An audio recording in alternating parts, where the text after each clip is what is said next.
Ki te whei au ki Te Ao Mārama. Kai te whakahē nā iwi o Whangarei I te wāhi kua tohua mo te whakatū papatauna waka rerengi hou. There's wāhi tapu, there's a wairere of importance there. There's great concerns. We're also worried about climate change. We've got an uncertain future. Do we need a large airport in Whangarei?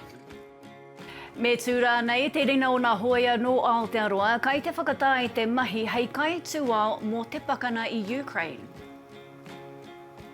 Kua timata te kaupapa Mahuru Māori ka kōrero mātou ki tētahi manene no Nepal, ka I te whai I te takoha nei.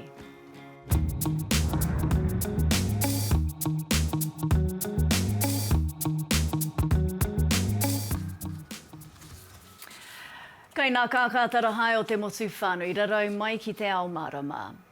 He wāhi e tohea ana kua tohua e te kauni hera o Whangarei, hei wāhi mo tētahi taunga waka rerengi hou, aha kua nā whakahē ana iwi. I tērā wiki I pōtihia ai ko te wāhi o rua tangata. Engari ko te nuina o nā tāpaitanga kōrero I ki ai, me noho toru te tauna waka rerengi ki tōna wāhi I o ne rahi. E ai ki te pūrongo a Tumamau Harawira, ko te āwangawanga nui ki nā iwi mana whenua, ko te wāhi kua tohua e pātōtō ana ki o rātou kuaha. E ai ki ngā iwi o Whangarei, kua mahu e rātou ki waho I ngā whiriwhiringa kōrero. But really, we didn't get any direct engagement from council. Until Joe Public were engaged to have a chat about where the airport's going to go. E rua te kaumā iwa ngā wāhi I a ta whakaarotia, hei whakatū papataunga waka rerengi hou. Ko te wāhi I papatū ake, korua tangata. Pati Wairua stream flows right through the site. There's wāhi tapu, there's a wairere of importance there. There's great concerns. We're also worried about climate change. We've got an uncertain future. Do we need a large airport in Whangarei? Nā ko te māharahara nui ko te oranga o te iwi tonu, me ngā hua ka puta ki o rātou whenua take. In the rohia of Ngāti Kahu o Whangarei, it's very close to Pipiwai. We're also te parawhau through there. It's really important area. E ai ki te koro matua o Whangarei kia Cheryl mai, aha koa I pōtihia I korua tangata, hei wāhi hou mo te taunga waka rerengi, ko tāna ki ngā iwi, kaore anō kia puta he whakataunga whakamutunga. This is definitely the beginning of a longer-term conversation with many people who may be affected by this decision in the future. So part of the next steps will be to go into formal consultation with the communities, which include, of course, the marae at Nararatunu. He hōia no, hei tāna he nui hoki rā ngā mahi, kai mua, I te aroaro. In this location, there's a tremendous amount of work that needs to go in to improving the roading infrastructure, and so these decisions are long-term into the future, but it gives us a great chance to talk with people now about the potential impact and things that we should be taking into account for a future decision. Building an airport there will require a huge amount of work and a huge amount of earthworks. There'll be so much sediment to manage coming off there and flowing out to the kaupapa, which we already know has a sediment problem. So huge amount of development to build a bigger airport out there. Tumamau Harawira, Te Ao Mārama. Kāre te kāwanatanga I te mōhio tokohia na hōia no Aotearoa kai te whawhai ki Ukraine I tēnei wā. He o he tokotoru nā tangata kōrehita ki te paetaku safe travel a te tari manatu aorere. Kāre hoki te kāwanatanga I te mōhio, mehe mea ka āhei te tūpāpaku o kāpara Dominic Evelyn, te hōia I mate te pakanga I taua whenua I tērā wiki, te whakahoki mai anō ki te kāinga. Hei whakawhānui ake I tēnei kaupapa I kōrero tahi mā ko tētahi I ka āwhiro o nā titu matauena, ko he mana waka I mua tata nei. Tuatahi, e mauna te pōtai, hai whakahonore I te matetana o tēnei hōia. Ahakoa I horere tana haere ki reira, I roto rā mātou na tikana a tāu I te Māori, he hōia te hōia, ahakoa I pehea tana hingatana, I raru I hare e ruru te pūmana o tana aroha, te aroha ki te iwi e parekura hi ana e reira, nā reira, he honore nui tēnei ki aia, me te whānau pani, I tēnā te kōrero ka maumuhara tunu mātou ki a rātou. He mana ko tā te kāwanatanga, kāre rātou I te mōhio, mēnā rānei a hei ana te whakoki mai te tūpāmpaku o kāpara Dominic Eblin ki te kāina. Engari ki o whakaaro, me noho tērā take ki tōna whānau wake? Ka reta te whānau ana hei te whakahoki mai I te tūpāpaku nei. Me kuhutuna tuna ringa o te kāwana ki te tautapa te whānau pani, kia ata hoki mai tēnei uri, ahakoa I haere I raro I te horere, ko te mea nui ke, ai whakatau I te wairua me te arohanui a te whānau. Ko te tūmara ko ka kitea, ka kaha tēnei kāwana I te whakahoki mai I tēnei hōia ko mate atu reira. Pēhea koe, he mana, kua kitea koe I te āhua o te pakana ki Malaya me Borneo. Nā te aha, ka whakaaro wai te hōia me tū te ringa hei kaitūao I roto I tētahi pakana etahi atu iwi? Me koreka mōna me o mātou hare ki Malaya ki Borneo.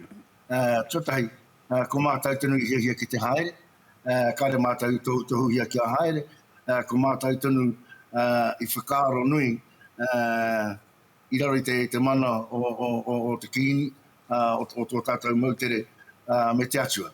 Nā reira, I roto tuni a mātou tērā tūmana ko tērā wawata. Kare mātou I whakaaro, rereke ake kare mātou I whakaaro, tērā pia ka hoki mai mātou kai te mate mātou ka mai wiwi rānei. Kao, ko tahi no te whakaari o te hina naro, haere nā tahi, haere atu, mahi a te mahi, ka hoki mai. Engari, kua kite koe I ngā pāngo te pakana ki te hōia, e hana take me whakaaro tuatahi ai e te hōia ki te hiahia rānei e ki te pakana I Ukraine? Tuatahi, nā te horere o te haere te tanata nei nā, pai ake pena ia I haere ki te kora ki ona āpiha, kai te hiahia I te muti mai te hōia, mo te toru marama, mo te ono marama, kaua ia I tia, kia makere katoa mai nā here o te hōia ki aia. Engari, ko te rari o tērā, te whakawhiti atua ia I reira, kuai ka mōhio pena ka hoki mai ka rānei, o tērā rari tērā. Engari, pena I haere tonu I raro I te mōhio, kai te mōhio te hōia I te haere I reira, herereke te kōrero. Nā te mea, kāre te kāwana I te mōhio I haere aia, kāre wana mātua I te mōhio I haere aia, nā te hihiko tonu o tana nākau, nā tana aroho tonu ki te rai, ka haere ai I rina I te pōhehe, ka hoki mai aia.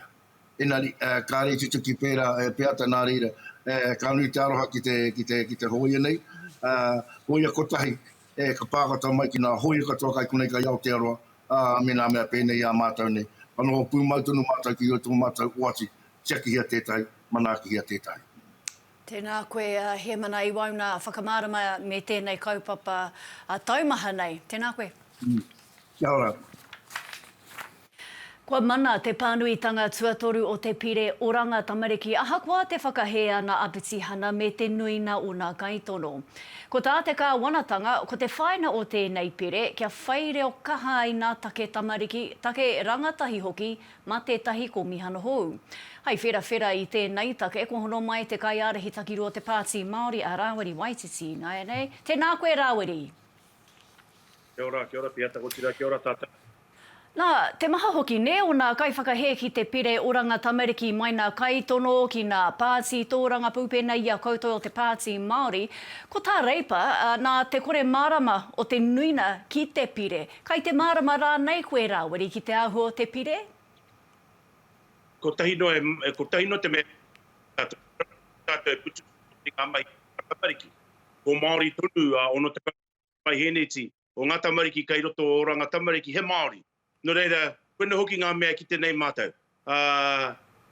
Kare ki te roti te pire nei I tētahi tōpū, hei āta titiro ki te aro turuki I ngā mahi a oranga tamariki. Mā waira e aro turuki I tēnei tarikāwana, tanga kārua nei e tāmi nei a ngai tātou. En kare rātou e whātoro atu ki a mātou, ngā pāti ake I roto I te whare. Atu I ngā tāngata kai wao I te whare, ngā ratonga Māori, hauora, Māori, whanau ora, ngā tāngata e mahia nei ngā mahi, ngā roto I ngā Māori, I roto o tātou ki te kao tātou, ko ngā rātou reo I roto I te piti. Nā tēnā kōrero tāua mō tō pāti, i roto i te marama kua hori i tūpono hiai ka tū. Ko te pāti Māori, te pāti ka whai mana mō te whiriwhiri, mena ko te taha mau i te taha matau rānei katoa. Koira tētahi rārangi pōti i tūmata whānui nei, engari e ai kia Shane Jones, kia mātou o Te Ao Mārama, ko hoki atu pe Aotearoa tuatahi ki te pae tō rangapū. Ake ne ka whai ke etahi o koutou apataki e rātou? Wa ko taini e hara Shane Jones i te poropiti Māori koe o hoki wana poropiti tanga i tērā atu tau pōti e ta makare e whai hua. Nō reira, ko tāku kia Shane Jones me New Zealand first. Awa, tau gina manaki tanga i koe wana. Engari, kai te mōheo awa, ka hoki te pāti Māori ki roa whare. Ki te hāpaitia i ngā kaupapa, ki te pīkau i ngā kaupapa o te iwi Māori ki roa whare. Me te mea hoki, kātahi anō ka kitea, mena ka noho mātou ki kōrero o te whare, e kia nei, ko te heataha o te whare, ka tautoko e mata. Nā, kia huri tāoi nei ki nā rangatahi ne, i te mea ai ki nā pirihi mana, ko nā mahi tuki nā waka he hua o nā taumahatanga ki te rangatahi me tā rātou pahupahu nei mā runga pai pāpori. Me pehea e aukati ai, me whakarere ke rānei nā haitara ki nā rangatahi e takāna ki te he? Owa, anei ki te mate, koe nā hoki te ohara ne, koe hoki te hua ohara. Me a te whakaro tātou atu i ngā ram raids, koe hoki te otinga o te rārangi pōhara e kia nei e kōrero. Me pehera te whakatika, awa, me noho tahi tātou. Āpori ngā whānau i te ātawhi. Me pehera tātou te karawhiu i ngā rauimi, i ngā rawa, i ngā moni, i ngā hāpori, te whakatūngia i wetahi kaupapa. Hei here i ngā tamariki, ki roto i tēnei mea te whakawhanaunga, anu hoki arote te manātitanga no te mea, ko tahi no te mea ki te nei rātou. Kei runga i a pukamata, kei roto i ngā karere auraki nei, kei roto i ngā new pepper, kei roro rātou putuan. Nō reira, me pehea rā te hiki te wairua nā tamariki nei, me pehea rā te whakariteri te kaupapa, e ngā kaunui e rātou, ki roto i ngā hāpori. Me pehea rā te whakamana i ngā hāpori, ngā hatu, ngā iwi, ngā whānau, i te whakatika i a rātou anō. E hara ma te prihimana tēnei mea e whakatika, e kāre ma te prihimana e whakatika o haratanga. Engari, ma te taka o ngā rawa, ki ngā hāpori, ka kitea i te hua whai, ma tātou, hei ngā rai hārea kene. Ka tahi te raru a whānui ko tēnei. Rāweri tēnā koe wau nā kōrero i tēnei ahi. Kia orara. Nā kia whakatātātou mo te wāpoto, kai tua ke tonu ko te kapa riki hauā o Aotearoa, kua tohua ki te ingoa Māori. Tu te whakamaua kia taina! Taina! Umia, uia, tākie!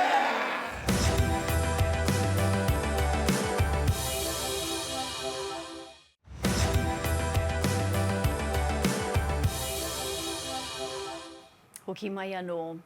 He ingoa Māori hou tō te rōpū New Zealand Physical Disability Rugby League, hei whakaawe awe i o rātou kai tākoro ki te whai o rātou wawata. Nō nā rā, whakatā nei ka whakare waina te ingo whutupōro riki whaikaha o Aotearoa. I tētahi whakaharatau a te kapa i a rātou e whakarite ana mo te whakataetai ipu riki whaikaha o te ao tuatahi, hei te otinga o te tau. Tu te whakamaua kia taina! Taina! Umia, uia, tākie! He ingoa hou, he waiaro hou, he aroanga hou. Physical disability gives such a negative tone to who they are, whereas whaikaha has come in on a positive note, and hence the mana that they feel and the pride that they have in representing Aotearoa. No ngā marama tata nei, timata i ngā kai whakahaere o te ue pū nei ki te kimi ingoa hou, kia pai ai te whakātu i te manawa nui o ngā kai tākoro, ai toru atu ki etahi mātanga reo i te rāngai hauora.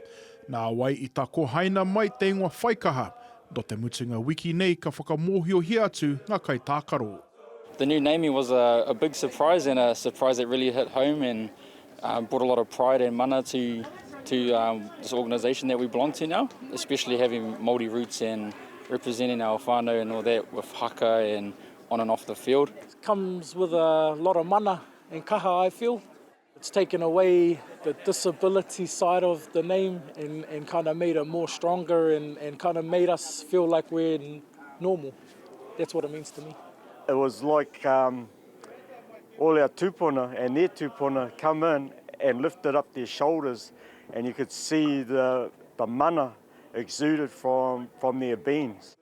Hei te marama o ke topa ka whitirere atu te kapa ki Ingarangi, whakatāta atu ki ngā kapa o ahitereiria o Ingarangi o Kotimana o Wera hoki, i te tuatahi rawa o ngā whakatātai ipuri ki whai kaha o Te Ao.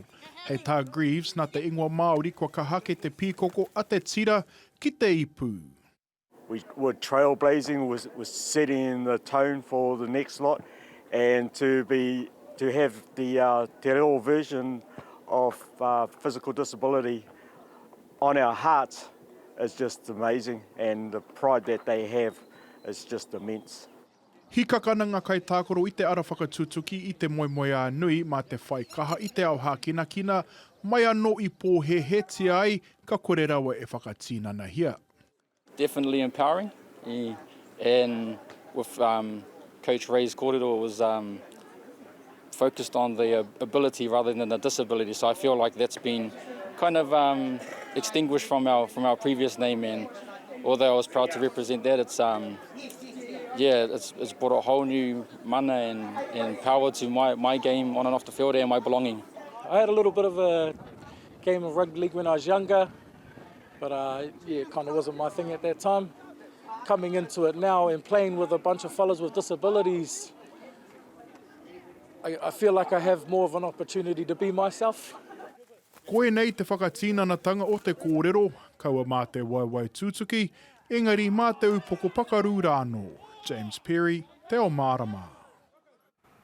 Nō te rāhoro i timata i te kaupapa o Mahuru Māori.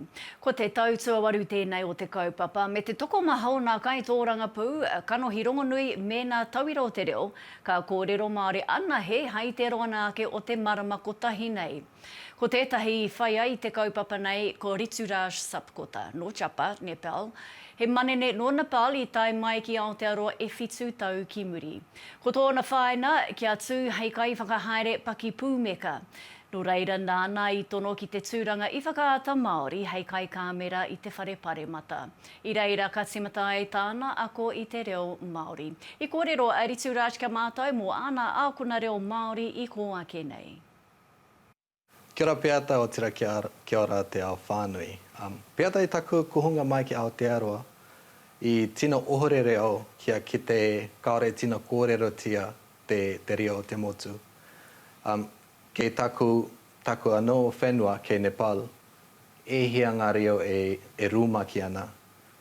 Me ia rio e rūmaki ka ngaro hoki he mātauranga he ke te aranui ne. Nō reira, kia au me kōrero me whakararawe i te rio o te motu.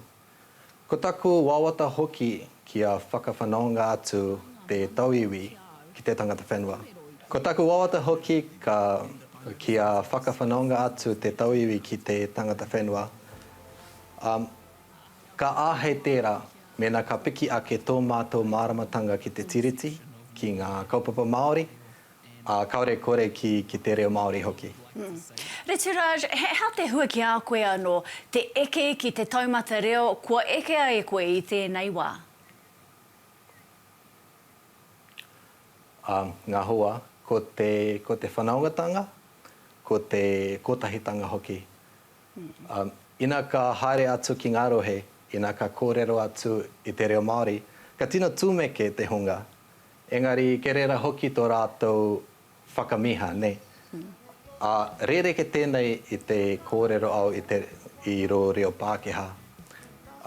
No taku mita, no taku kiripea, ka rāwāho tonu au i te ao Pākehā. Engari ki te kōrero au i te reo Māori, ka whai wāhanga au. Ahakoa rā taku manenetanga. Nā, ko ki koe he rāwaho koe, he manene koe, he Nepali hoki. Hea tāu i kite ake mo te āhua o Aotearoa ako i te reo a motu nei?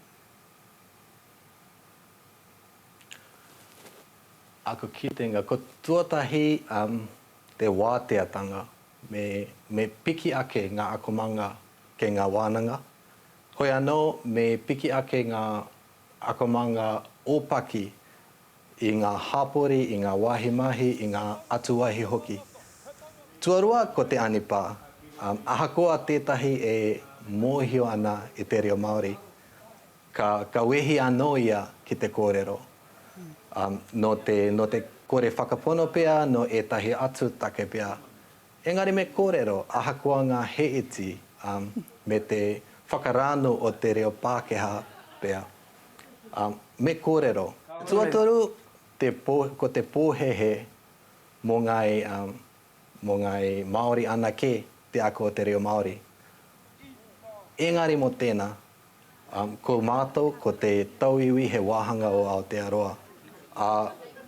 Ko he reo tino taunga o Aotearoa te reo Māori, ne? Nō reira, me akona tēne reo o te motu. Ko tētahi o te whainga o te kāwanatanga he kai kōrero reo Māori e miriona he te tau 2040. Kaore e tāia tērā me te kore whakaurunga o te tauiwi ki tēnei kaupapa. Te kia tonu koe Returaj. Koe ra hoki te kaupapa o Mahuru Māori, ne? Nō reira, he aha tāu ki te huna pēnei a koe, kāre o koutou here ki te reo ki ngā tikana Māori rānei, engari e ngana ana ki ako ai te reo. Ki ngā tauiwi, te Pākehā rānei, koinei aku kupu tohu ka tāia. I whakaako au ki au anō. I nāene, ka tāia e au te kōrero, pēnā koutou e kite ana. I nā rā ngā tauiwi, e kōrero ke ana ngā reo e toru whārānei.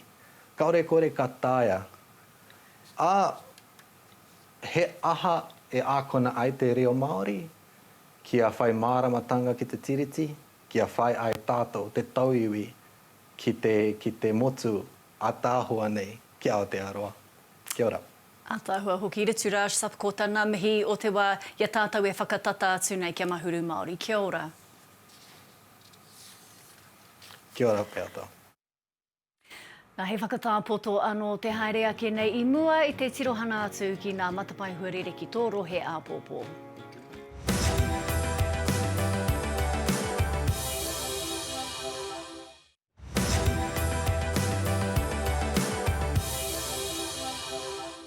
Nau mai anō, kia tahuri atu tātou ki ngā tohu a tāwhiri mātea.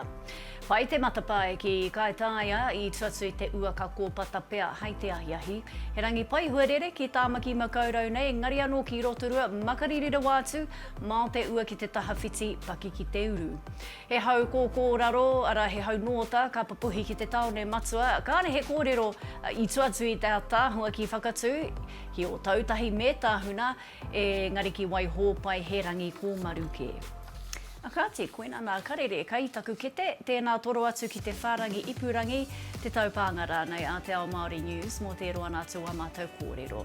Ma te waiatai e kia nei ko te kupu a tāwhiao, he waiatai mōhio whānuitia I te tai hauāru, te hōtaka e whakakōpani ake. Atu ia mātou katoa Te Ao Mārama kia ai o te pō.